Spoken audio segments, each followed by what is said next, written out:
আসসালামু আলাইকুম সুপ্রিয় শিক্ষার্থীরা, তোমরা সবাই কেমন আছো? আশা করি সবাই অনেক অনেক ভালো আছো। তোমরা যারা 2026 সালের এসএসসি পরীক্ষায় অংশগ্রহণ করবে, তোমাদের কৃষি শিক্ষা বিষয়ের সংক্ষিপ্ত সিলেবাস এবং প্রশ্নের মান বন্টন নিয়ে আমরা আজকের ভিডিওতে আলোচনা করব।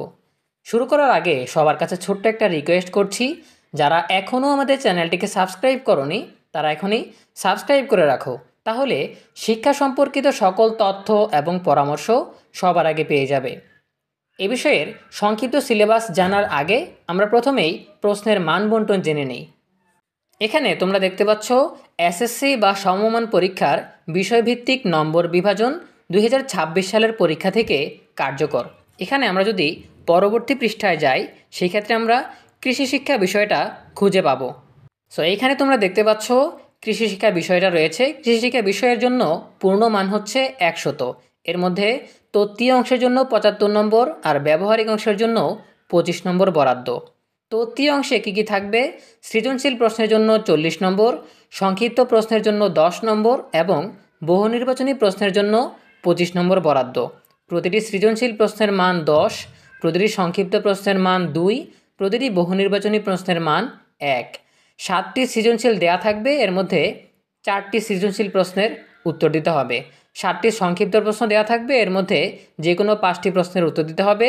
25টি বহু নির্বাচনী প্রশ্ন দেওয়া থাকবে, সবকটি প্রশ্নেরই উত্তর দিতে হবে। ব্যবহারিক অংশে কী কী থাকবে?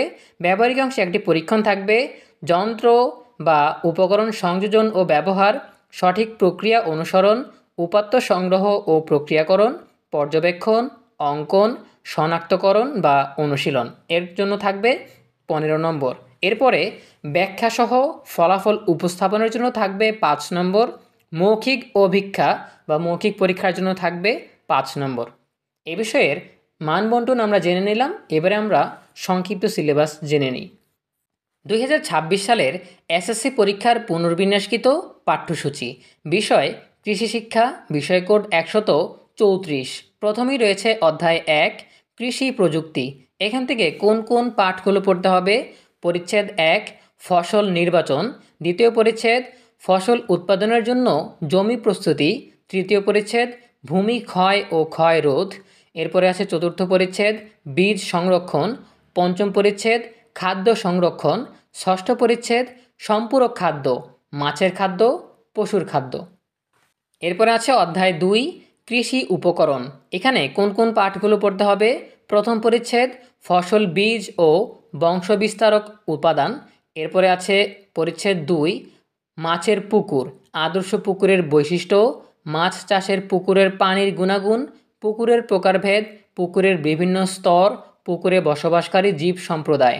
এরপরে আছে তৃতীয় পরিচ্ছেদ মাছ চাষের জন্য পুকুর খনন এবং প্রস্তুতকরণ, নতুন পুকুর খনন, পুকুর প্রস্তুতকরণ, পুকুরে মাছের পোনা ছাড়ার পদ্ধতি।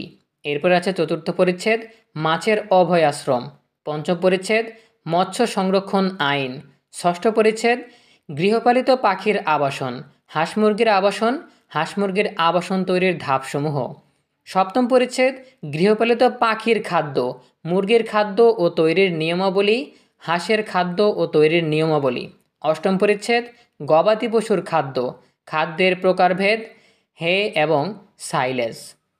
এরপরে আছে অধ্যায় 4 কৃষিজ উৎপাদন। এখান থেকে কোন কোন পাঠগুলো পড়তে হবে?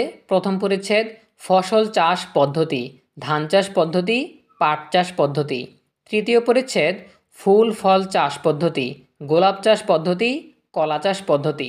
এরপরে আছে পঞ্চম পরিচ্ছেদ সমন্বিত চাষ পদ্ধতি, ষষ্ঠ পরিচ্ছেদ গৃহপালিত পশু পাখি পালন পদ্ধতি, অষ্টম পরিচ্ছেদ ঔষধি উদ্ভিদ ও এর ব্যবহার। সবশেষে আছে অধ্যায় 5 বনায়ন। এখান থেকে কোন কোন পাঠগুলো পড়তে হবে? প্রথম পরিচ্ছেদ বাংলাদেশের বনাঞ্চলের বিস্তৃতি, অবস্থান ও বিস্তৃতি ভেদে বাংলাদেশের বনাঞ্চলের ধরন ও বৈশিষ্ট্য। দ্বিতীয় পরিচ্ছেদ বন ও বন্যপ্রাণী সংরক্ষণ বিধি, বনবিধি, বন্যপ্রাণী সংরক্ষণ বিধি, বন সংরক্ষণ বিধির প্রয়োজনীয়তা। চতুর্থ পরিচ্ছেদ বৃক্ষ কর্তন ও কাঠ সংগ্রহ। পঞ্চম পরিচ্ছেদ উপকূলীয় বনায়ন, উপকূলীয় বনায়নের ধারণা ও উপযোগী গাছের বৈশিষ্ট্য, উপকূলীয় বনায়নের উপযোগিতা।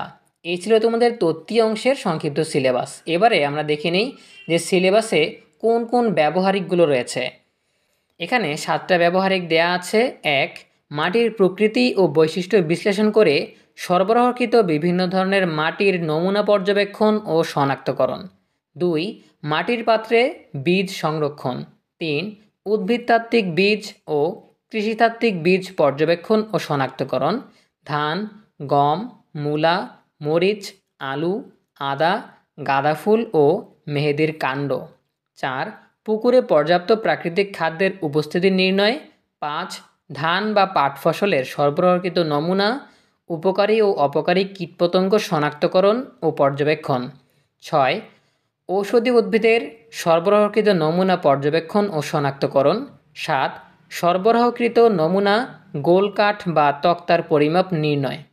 প্রিয় শিক্ষার্থীরা, এই ছিল তোমাদের কৃষিশিক্ষা বিষয়ের সংক্ষিপ্ত সিলেবাস এবং প্রশ্নের মান বণ্টন।